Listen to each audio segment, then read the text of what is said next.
Hello बच्चों।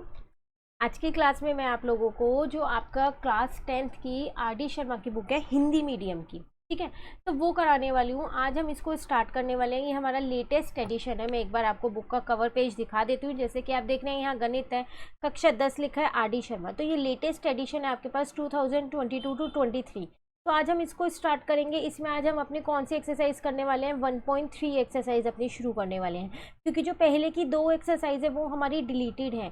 Euclid division lemma वो हमारा डिलीट है टॉपिक, ठीक है। तो चलिए देखते हैं यहाँ पर एक्सरसाइज 1.3। तो अगर हम अपने इसका फर्स्ट क्वेश्चन यहाँ पर देखें तो आपके पास लिखा है, या निम्नलिखित संख्याओं को अभाज्य गुणनखंडों के गुणनफल के रूप में व्यक्त कीजिए। तो आपको यहाँ कुछ संख्याएं दे रखे हैं, आपको क्या करना है, इनके गुणनखंड, जो उनके गुणनखंड होते हैं ना, उनके गुणनफल के रूप में उनको लिखना है। तो जैसे आपको फर्स्ट पार्ट यहाँ दे रखा है 420, तो हम उसको कैसे करेंगे यहाँ पर, अगर हम यहाँ अपना क्वेश्चन नंबर 1 का फर्स्ट पार्ट ले लें 420, तो आपको उसके सिर्फ गुणनखंड करने हैं और कुछ नहीं करना। तो देखो जो 420 है वो किसकी 2 की टेबल में आता है, किस पे आता है 210 पे, तो वो लिख दिया, ठीक है। अब 210 जो है वो किसकी टेबल में आता है, ये अभी भी 2 की टेबल में आता है 105 पे, ठीक है ना। अब 105 तो 2 की टेबल में नहीं आता, लेकिन ये 3 की टेबल में आता है 35 पे, और 35 जो है वो किसकी टेबल में आता है, 5 की टेबल में आता है 7 पे। तो इसके अभाज्य गुणनखंड अगर हम देखें तो हमारे पास 420 के वो क्या हो गए, जिनके नीचे ये ट्री नहीं बना हुआ वो सारे हैं। जैसे एक ये वाला 2 है, एक ये वाला 2 है, एक ये 3 है, एक ये 5 है और एक 7 है। तो 2 इंटू 2 इंटू 3 इंटू 5 इंटू 7, ये आपका आंसर।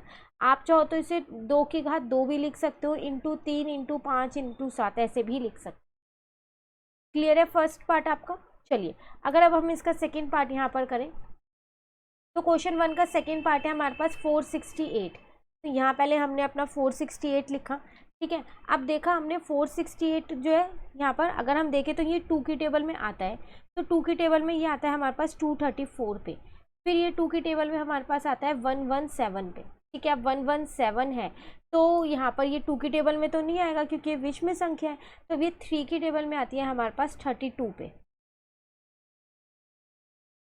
ठीक है। 3 3 जा 9 आपका यहाँ पर 27, तो 39 पे आती है, सॉरी 32 पे नहीं 39 पे आएगी ये यहाँ पर, ठीक है। अब 39 जो है वो किस पे आता है, 13 की टेबल में आता है 3 पे, 13 3 जा 39, ठीक है ना। तो 468 के गुणनखंड क्या हो गए, 2 इंटू में 2 इंटू में 3 इंटू में 13 इंटू में 3। ये याद रखना जिसके नीचे ऐसे ये ट्री नहीं बना हुआ वो आपके गुणनखंड आपको लेने हैं। तो यहाँ पर 2 की घात 2 हो गई, 3 की घात भी 2 है और एक क्या हो गया यहाँ पर 13। क्लियर है सेकेंड पार्ट। चलिए अब हम अपना करते हैं थर्ड पार्ट यहाँ पर। तो थर्ड पार्ट आपके पास है 945। तो 945 देख के ही पता चल रहा है ये 2 की टेबल में तो नहीं आएगा, तो ये 3 की टेबल में आता है 315 पे, ठीक है। फिर ये आपके पास 3 की टेबल में यहाँ पर आता है, तो ये 3 की टेबल में कब आएगा, यहाँ पर 105 पे आएगा। अब 105 भी देखें तो ये भी अभी हमारा 3 की टेबल में आता है, 3 3 जा 9 और 3 5 जा 35 पे। फिर ये आ जाएगा आपका 5 इंटू में 7। तो 947 के गुणनखंड क्या हो गए, 3 इंटू में 3 इंटू में 3 इंटू में 5 इंटू में 7, तो 3 की घात 3 हो गया, ठीक है। और 5 इंटू में 7, ये आपका आंसर। क्लियर है। फोर्थ पार्ट देखें तो 7325 है हमारे पास। ये वाला पूरा चैप्टर ना हमने एनसीईआरटी से भी कर रखा है, उसकी सारी वीडियोस यहाँ पर चैनल पे अपलोड है, प्लस उसका लिंक मैं आपको नीचे डिस्क्रिप्शन में दे दूंगी, तो आप एनसीईआरटी से भी इस चैप्टर को कर लीजिएगा, ठीक है। ये सीधा मैंने इसको 5 की टेबल से किया क्योंकि ये 3 की टेबल में नहीं जा रहा है, तो ये 5 की टेबल में 1465 पे जाता है। अभी भी ये 5 की टेबल से ही जा रहा है हमारा 293 पे, ठीक है। तो 5 2 जा 10, 5 9 जा 45, हाँ अब नहीं जाएगा बस, क्योंकि 293 जो है हमारा ये भी हमारा क्या है, ये हमारा वो नंबर है जो औरों की टेबल में नहीं आता है, ठीक है ना। तो यहाँ पर आ जाएगा 5 इंटू में 5 इंटू में 293, तो इसका मतलब 5 की घात 2 आ गया और इंटू में क्या आ गया 293। क्लियर है। ये है आपके पास क्वेश्चन नंबर 1। अब अगर हम बात करें अपने क्वेश्चन नंबर 2 की, तो उसमें आपसे क्या कह रहा है, निम्नलिखित धनात्मक पूर्णांकों का अभाज्य गुणनखंड कीजिए। तो यहाँ पर भी आपको गुणनखंड ही करना है, लेकिन यहाँ हम क्या करेंगे, दूसरे तरीके से कर लेंगे, ठीक है। अभाज्य गुणनखंड पहला आपको दे रखा है 20570। तो देखो कैसे करेंगे, यहाँ पर 205 है और उसके बाद है 70, तो अभाज्य गुणनखंड तो 20570, बात वही है, बस सिर्फ तरीका बदल गया है, विधि बदल गई है और कुछ नहीं हुआ है। तो ये 2 की टेबल में आपके पास आता है 10285 पर, फिर ये 5 की टेबल में आपके पास आता है 2057 पर। अब यहाँ 7 है तो 5 की टेबल में तो नहीं आएगा, तो ये 11 की टेबल में आता है आपके पास 187 पर। अभी भी ये 11 की टेबल में ही जा रहा है, 11 की टेबल में 17 पे जा रहा है, देन 17 बन जाए 17। क्लियर है? तो इसका मतलब 20570 इसके अभाज्य गुणनखंड क्या हो गए, 2 × 5 × 11 × 11 × 17। घात के रूप में लिखूं तो 2 इंटू में 5 इंटू 11 की घात यहाँ पर 2 हो जाएगा और इंटू में हो जाएगा 17। क्लियर है? चलिए सेकेंड पार्ट और देखते हैं यहाँ पर।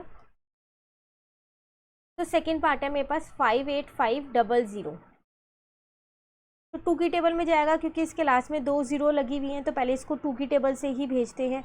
तो 2 2 जा 4 हो जाएगा, 2 9 जा 18, अगेन 2 2 जा 4, देन 5 0। ठीक है, फिर अभी भी ये 2 की टेबल में जा रहा है, 2 1 जा 2, 2 4 जा 8, 2 6 जा और 2 5 जा 2 2 जा। अब नहीं जा रहा, अब आप 3 या 5 की टेबल से चेक करो, तो 3 की टेबल से ये जा रहा है आपका, तो 3 की टेबल में ये आता है आपके पास 4875 पे। ठीक है, अगेन अभी भी ये 3 की टेबल में ही जा रहा है आपके पास यहाँ पर, तो 1625 पे जा रहा है। अब नहीं जा रहा क्योंकि अब जब आप इन सबको जोड़ेंगे 1625 को, तो 7 + 2 9 आ जाएगा, 9 और 14, तो 14 3 की टेबल में नहीं आता। तो अब ये 5 की टेबल से जा रहा है किस पे, 325 पे। फिर ये 5 की टेबल से जा रहा है 65 पे। अभी भी ये 5 की टेबल से ही जा रहा है 13 पे। अब 13 जो है वो अपनी ही टेबल में आता है, तो 13 1 जा 30। तो 58500 इज इक्वल्स टू में आ गया 2 × 2 × 3 × 3 इंटू में 5 इंटू में 5 इंटू में 5 और इंटू में 13। ठीक है, इसका मतलब 2 की घात 2 हो गई, 3 की घात भी 2 हो गई, 5 की घात 3 हो गई और यहाँ पर 13 आ गया। क्लियर है सेकेंड पार्ट? चलिए थर्ड पार्ट करते हैं अब हम यहाँ पर।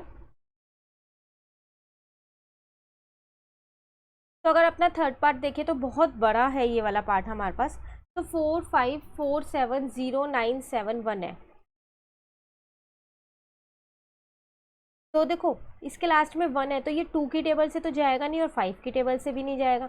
3 की टेबल से करके देखा तो उससे भी नहीं जा रहा था, तो 7 की टेबल से किया तो उससे आपके पास ये जा रहा है 6495853।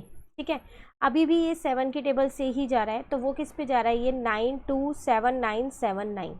अब ये 13 की टेबल से जा रहा है आपके पास, तो 71383। अगेन ये 13 की टेबल से ही जा रहा है आपके पास, तो कितने पे जा रहा है, ये 5491। अब ये किससे जा रहा है, 17 की टेबल से जा रहा है, तो वो जा रहा है आपका 323। फिर ये 17 की टेबल से जा रहा है 19 पर। अब 19 अपनी ही टेबल में आता है, 19 1 जा 19, तो 4547097 इसके अभाज्य गुणनखंड हो गए 7 × 7, 13 × 13, 17 × 17 और 19। और अगर घात के रूप में लिखें तो 7 की घात 2 हो गई, 13 की घात भी 2 हो गई, 17 की घात भी 2 हो गई और 19 हो गया। क्लियर है क्वेश्चन नंबर 2? चलिए अब बात करते हैं क्वेश्चन नंबर 3 की। तो वो कह रहा है आपसे यहाँ व्याख्या कीजिए कि 7 × 11 × 13 + 1 और 7 × 6 × 5 × 4 × 3 × 2 × 1 + 5 भज्य संख्या क्यों है। आपसे कह रहा है कि बताओ कि ये पूरी एक जो है और ये पूरी एक जो है, ये भज्य संख्या क्यों है। भज्य संख्या वही तो होती हैं जो औरों की टेबल में भी आती है ना। तो पहले हम क्या करते हैं, इसको लिख लेते हैं 7 × 11 × 13 + 13 को। तो 7 × 11 × 13 प्लस का 13 है। देखो इसमें से मैंने 13 को उपनिष्ट कर लिया। ठीक है, तो क्या बचा यहाँ 7 × 11 और यहाँ पर प्लस का 1 बचा, यही तो हुआ। तो यहाँ पर आ जाएगा इंटू में 78, इंटू कर दिया 11 × 7 77 + 1 78। पर ये तो हमारी भज्य संख्या ही हुई ना। क्यों हुई ये हमारी भज्य संख्या, क्योंकि 78 तो औरों की टेबल में भी आता है, भज्य संख्या वही तो होती है। तो बस यहाँ पर सीधा सीधा लिख देंगे इतना 13 × 78 और उसके आगे लिख देंगे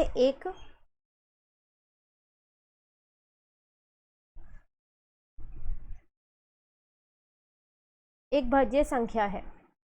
ठीक है, उसी तरीके से अगर हम दूसरा यहाँ देखें तो 7 × 6 × 5 × 4 है यहाँ पर। ठीक है, इंटू 3 × 2 × 1 + 5। तो पहले इसको हम यहाँ लिख लेते हैं 7 × 6 × 5 × 4 × 3 × 2 × 1 है आपके पास यहाँ। ठीक है, और प्लस का 5 है। इसमें से मैंने 5 को उपनिष्ट कर लिया, तो 7 इंटू 6 यहाँ बचा, इंटू 4 इंटू 3 इंटू 2 इंटू 1 बचा, और ये 5 तो बाहर चला गया, यहाँ 1 बचा। ठीक है, अब जब सब आप इन सबको इंटू करेंगे इसमें, तो इन सबको इंटू करके आएगा 1008, उसमें 1 प्लस करेंगे तो आ जाएगा 1009। ठीक है ना। अब ये भी एक भाज्य संख्या है मेरी। अभाज्य संख्या तो वो होती है ना जो औरों की टेबल में नहीं आती, पर ये तो आता है, तो इसको भी यहीं लिख देंगे कि ये एक भाज्य संख्या है। हो गई व्याख्या, यही आपको व्याख्या करनी थी इसके अंदर। क्लियर है क्वेश्चन नंबर 3। चलिए अब आ जाते हैं हम अपने क्वेश्चन नंबर 4 पे। यहाँ पर एक शायद लास्ट क्वेश्चन रह गया, हमारी ये वाली प्रश्नावली आर.डी. शर्मा से कंप्लीट हो जाएगी। कह रहे हैं कि जांच कीजिए कि क्या किसी भी प्राकृतिक संख्या n के लिए 6n शून्य पर समाप्त हो सकता है। तो देखो ये आपका एनसीईआरटी क्वेश्चन है। अभी मैंने आपको बोला कि हमने एनसीईआरटी के पूरी प्रश्नावली ये कर रखी है अपनी एनसीईआरटी से, जो चैप्टर है हमारा प्रश्नावली 1.1, 1.2, 1.3, 1.4 चारों प्रश्नावली कर रखी हैं, उसकी वीडियोस चैनल पे अपलोड है। तो ये आपका एनसीईआरटी का क्वेश्चन है, हमने वहाँ पर इस क्वेश्चन को बिल्कुल अच्छे से समझ रखा है। तो मैं लिंक नीचे आपको दूंगी डिस्क्रिप्शन में। तो ये आपकी प्रश्नावली जो एनसीईआरटी की 1.2 है उसका क्वेश्चन नंबर 4 है, तो आप वहाँ से इस क्वेश्चन को अच्छे से कर लीजिएगा। ठीक है, तो इसके साथ साथ मैं यहाँ पर लिख देती हूँ कि ये आपका एनसीईआरटी का कौन सा क्वेश्चन है, प्रश्नावली 1.2 का क्वेश्चन है। ठीक है, लिंक आपको नीचे मिल जाएगी। इसी के साथ आपकी एक छोटी सी प्रश्नावली थी 1.3 आर.डी. शर्मा से, जो कंप्लीट हो गई है। इन 3-4 क्वेश्चनों में कहीं भी आपको डाउट हो आप कमेंट करके पूछ लीजिएगा। आगे की जो एक्सरसाइज है इसी बुक की वो आपको जल्द से जल्द ही चैनल पे मिलती रहेंगी। तो अगर अभी तक आपने चैनल को सब्सक्राइब नहीं किया है तो चैनल को सब्सक्राइब कर लीजिए, और अगर आपको ये वीडियो अच्छी लगी तो इसको लाइक ज़रूर कीजिएगा। Thank you.